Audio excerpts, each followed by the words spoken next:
So we're out here on the GoCargo. We're gonna be doing a little ride test on it.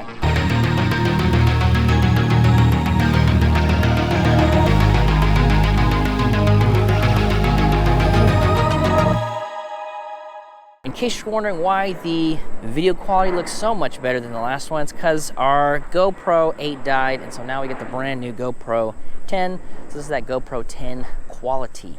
But back to the bike. So let's go ahead and turn it on. Just hold down this middle button here. And we got the readout here. It's gonna show us our battery level, trip distance, gonna show us our speed, the level of pedal assist that we're in, and it's also gonna show us how many watts we're pulling, which is a nice little bonus. And some of these screens, even though they've got that slot, they'll just show errors or something like that. So it's nice we've got that little extra feature here.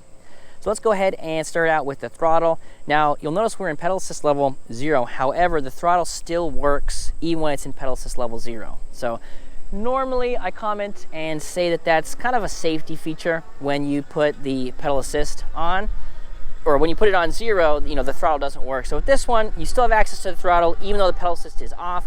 Not really a huge deal, and that might be something we can go and change in the advanced settings somewhere. I just haven't done that yet, or explored that option. So as it comes, you should be able to have access to throttle even if pedal assist level is 0. We're just cruising around hitting that 21, 22 miles per hour. Starting to rain a little bit. Hopefully it doesn't rain too much, but hey, you know what? This GoPro Hero 10 is waterproof. You know what? The 1R in the back also waterproof, I think. No, you know what? That one's probably not waterproof. Oh well, we'll find out today if it's waterproof. So, throttle works. You're just cruising around, super nice and easy. Let's go ahead and put on the brakes here. Now the braking right out of the box was excellent. We do have these mechanical disc brakes instead of having hydraulics. Now since this is a cargo bike and you should be having a little bit more weight on here, it would probably make sense in my opinion to upgrade to hydraulic brakes, but the mechanical ones they do just fine. So let's go ahead and test this out. We'll do pedal assist level 1 and just do some pedaling. Now you get about half a rotation, 3/4, sometimes 1 rotation before the pedal assist kicks in. Now normally I would comment on saying, oh, it feels a little slow. However, going back to what this bike is designed for, you're going to be carrying things in the back, whether that's people, small people, or food, things like that. So not having all that get up and go and torque makes a lot of sense that they designed that bike this way. So sort of something to look at if you're looking for something that's torquey and you want to really do some speeding and stuff like that. That's not really what this bike is for, and there's plenty of other options out there for you. So we'll go ahead and put it in pedal assist level 2. That's going to take us to about the 11-mile mark. We'll do pedal assist level 3. Gets us that 14, 15 or so. We'll go down this little hill, picking up some speed. Oh goodness, I have like 5 gnats in my eye. Oh my goodness, that was like a wall of bugs. Huh. Okay, I think they're all out. Well, there's bugs out here, ladies and gentlemen. If you guys were curious about that, there's some bugs. Let's go ahead and do pedal assist level 4. You know what? One of them's still in there.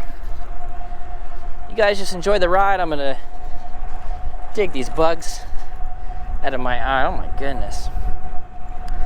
So pedal assist level 4. I'll just deal with it. Pedal assist level 4 takes us about the 18 miles per hour, and pedal assist level 5.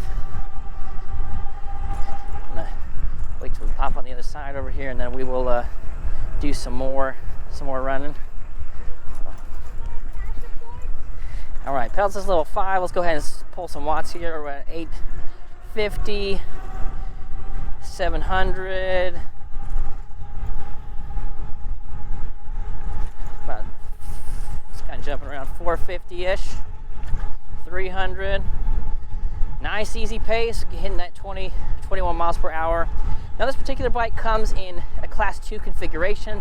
However, I do believe that you could configure it to class 3.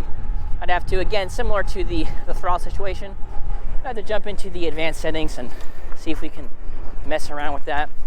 But this is a fairly common display, and so normally you'll just hold the up and down arrows. You get into the positions menu, and that's where you can really do some damage. And well, really you can do some damage. So I know I'm using that sort of figuratively, but you can actually go in there and jack some things up. So I would, watch a couple tutorials, make sure you're comfortable with it before you jump into advanced settings on any bike. Then the next thing I would do is find the position that resets the whole thing to factory standard. And that'll save your butt. It saved my butt several times. You know, I'll go like, oh, I'm pretty sure this one is the number of magnets, and it's not. And then the bike doesn't work, or it says it's going 800 miles an hour. Like, that can't be correct. So yeah, just find out where that reset is and do a little bit of research beforehand. Now, this bike is fairly long, not something you're gonna be sticking in the back of an SUV. You could probably get away with the truck. If you had a bigger truck, you kind of angle a little bit in there. But for the most part, this thing just cruises. Now, we do get a little bit of, you see a little bit of that wobble action there, and that's just because most of the weight is in the back. So if you lean forward, you're gonna get a little bit less of that. But when you're in the back, there's just not quite as much weight on the handlebars, but you can ride it no-handed if you had to, so that is nice. Let's go ahead, really hammer on these brakes, see what happens. In 3, 2, 1. Got a nice little skid. Is that me? I smell some rubber. I don't know if that's these tires or not. Maybe somebody's burning garbage in their backyard, I don't know. So that was probably about 12, 15 feet, and that is not a very efficient way to stop. We're just, we're doing a review, so we're gonna smash on some things and kind of see what happens. One thing I was surprised about when I was riding this bike was the nimbleness of it. Because you look at it, it's longer, it's got this big, rack in the back, where back racks, that's where they go. And this thing really does have some agility to it. I mean, that feels super comfortable, just kicking in, keeping that weight over the bottom bracket. You're really able to, it feels a lot more nimble than it looks. That was one of my first impressions. Was I was like, okay, you can do some stuff on this bike. So that was pretty interesting, in my opinion. So as far as the ride feel out here, this is great. When I first saw these handlebars, they were a little bit wonky. It's somewhere between, I really don't know what I would say it's between. There is, it looks kind of strange, but once you get on it, this is such a comfortable position. Your forearms are straight, your wrists are straight, which is something you usually run into if you're riding around on a beach cruiser. I'm a big fan of the beach cruiser height. So you'll have the height and, it'll be kind of up here-ish. You kind of have this, but it's usually cocked out to the side, so your wrist is bent a little bit. And with this one, we don't have to worry about that as much. Testing that nimbleness out, a little slalom action. Yeah, this thing is way more nimble than I initially anticipated.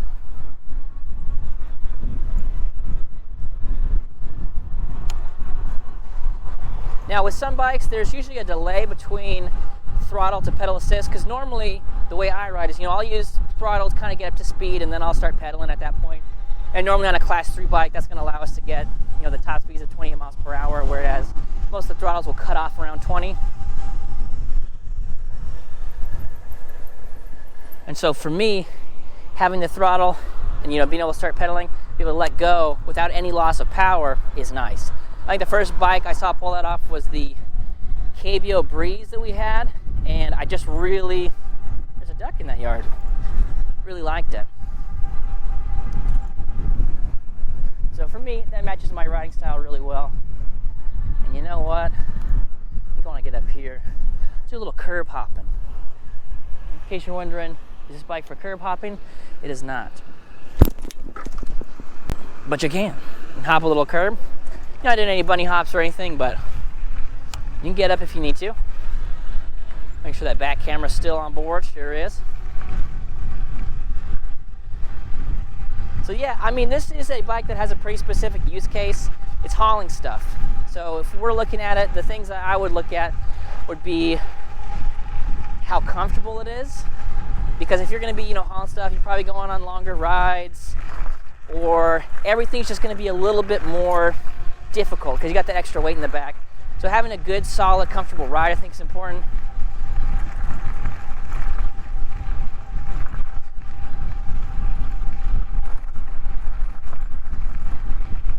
The next thing I would look at would be how it handles. So similar to, you know, kind of how it feels, how it handles. And with this one, like I said, it's really got a lot of just maneuverability and nimbleness that really doesn't come across in, you know, the product pictures or the description.